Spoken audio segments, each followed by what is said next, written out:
Thank you, Mr. Secretary General, UNICEF Executive Director, and all the excellencies and distinguished guests from across the world.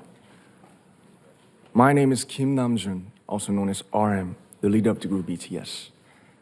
It is an incredible honor to be invited to an occasion with such significance for today's young generation. Last November, BTS launched the Love Myself campaign with UNICEF, building on our belief that true love first begins with loving myself. We've been partnering with UNICEF's End Violence program to protect children and young people all over the world from violence. And our fans have become a major part of this campaign with their action and with their enthusiasm. We truly have the best fans in the world. And I'd like to begin by talking about myself. I was born in Ilsan, a city near Seoul, South Korea. It is a really beautiful place with a lake, hills, and even an annual flower festival. I spent a very happy childhood there, and I was just an ordinary boy. I used to look up at the night sky and wonder, and I used to dream the dreams of a boy. I used to imagine that I was a superhero who could save the world. And in an intro to one of our early albums, there's a line that says, "My heart stopped when I was maybe 9 or 10. Looking back, I think that's when I began to worry about what other people thought of me and starting seeing myself through their eyes.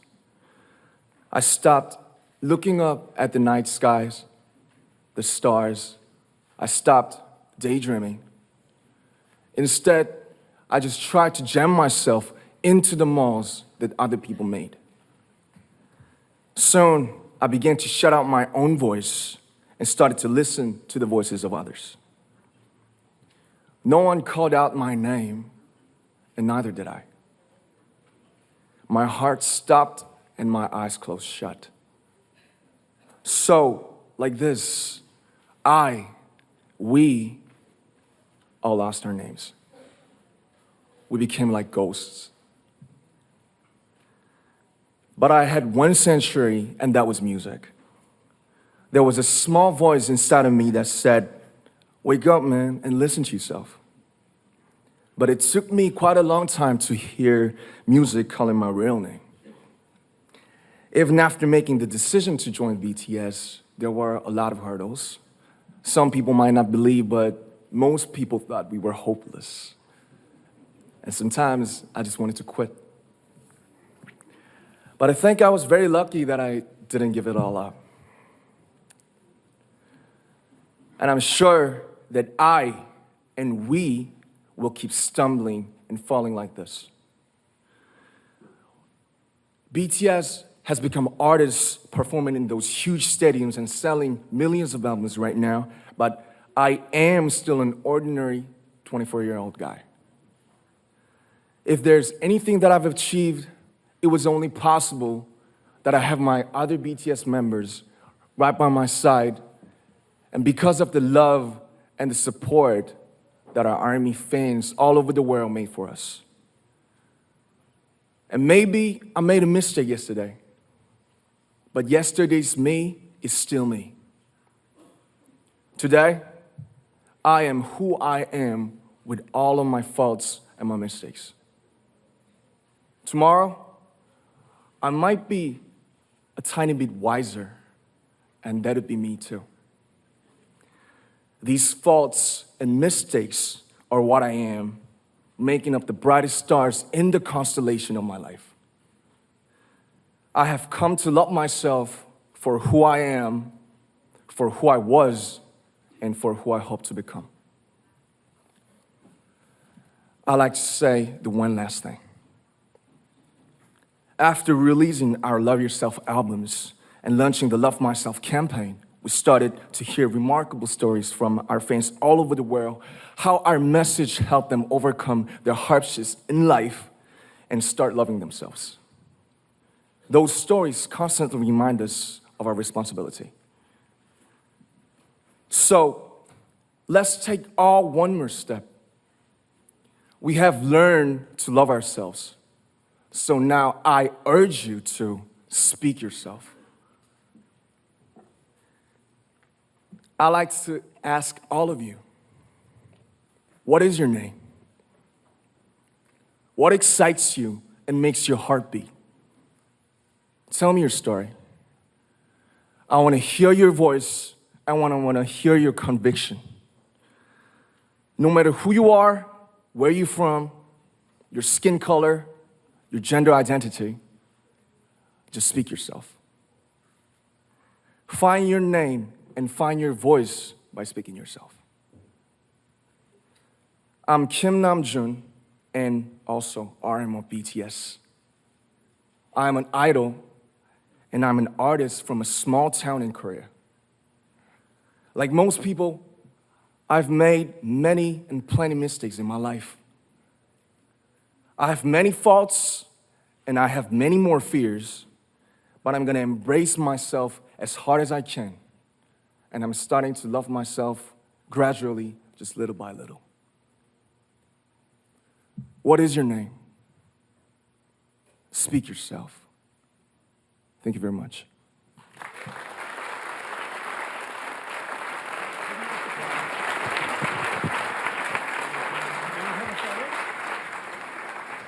Thank you very much.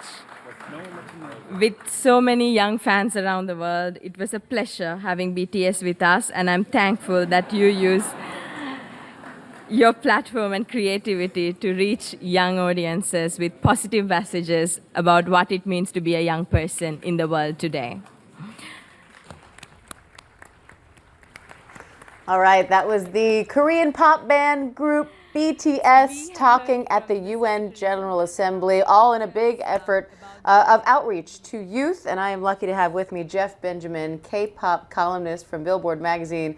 Jeff, thank you so much for being on with us. Thank you. It's such an exciting day. A little bit about this moment. I mean, this is a history-making moment, really. A K-pop band at the UN General Assembly. Why is this so important? Yeah, I mean, how many, first of all, musicians, celebrities get to speak at the, people in the world get to speak at the UN in general? This is just a huge moment in particular, and like you said, a history-making moment for BTS. But, you know, I think it's two-folded in why it's so important. On one hand, BTS is here as a representative of their really successful UNICEF campaign, the Love Myself campaign, that's already raised over $1 million in less than a year. On one hand, they're showing that, yes, we have brought a success to UNICEF. We've brought success to the world. We found something, this anti-violence campaign that we're a part of. We really can represent ourselves in that way. But on the other hand, too, you know, we were kind of watching the speeches before, and there were a lot of young people speaking. BTS is one of the biggest bands in the world, biggest artists in the world. They have 2 #1 albums on the Billboard 200 just this year alone. They have, I think, over 15 million Twitter followers. They're huge on social media. They really do represent kind of a band that, even though they're based in South Korea, they can be globally successful and they can have successes around the world, reach so many different people. So on the other hand, I think they're saying that, yes, this is the youth. This is a representative of youth and someone that really can speak to what young people are going through today. Yeah, I mean, they may have their origins in K-pop, but they definitely have become global superstars in their own right. Oh my gosh. I mean, take away even like the K-pop tags, you know, they're going to be, of course, on Good Morning America later this week, but they're performing at Citi Field Stadium later in October, actually. Who's played Citi Field lately? It's been Lady Gaga, it's been Beyonce and Jay-Z. You know, take away they're surpassing their K-pop genre tag. Oh yeah, and they've performed at pretty much every award show over the past, year or two. So I know. They're definitely making an impression, and they've got the followers to prove it and the fan base to prove it. Exactly. What are they hoping to do with that fan base and now this new initiative? Yeah, I think in particular, you know, the fact that they have so many young, connected people around the world to kind of be able to not just put the, you know, of course monetary donations are important. BTS, of course, they've actually made a really big statement when it comes to monetary investments in this campaign. 3% of their physical album sales are going to the campaign. I believe their record label, Big Hit Entertainment, donated a hefty sum to the campaign as well. But I think it goes deeper than just money too. The idea that, you know, loving oneself and feeling self-actualized, feeling self-seen, feeling self-realized, kind of like what RM Kim Namjoon was speaking a bit about, in saying that he realized who he was and he realized his dreams and what he looked forward to when he was a little boy.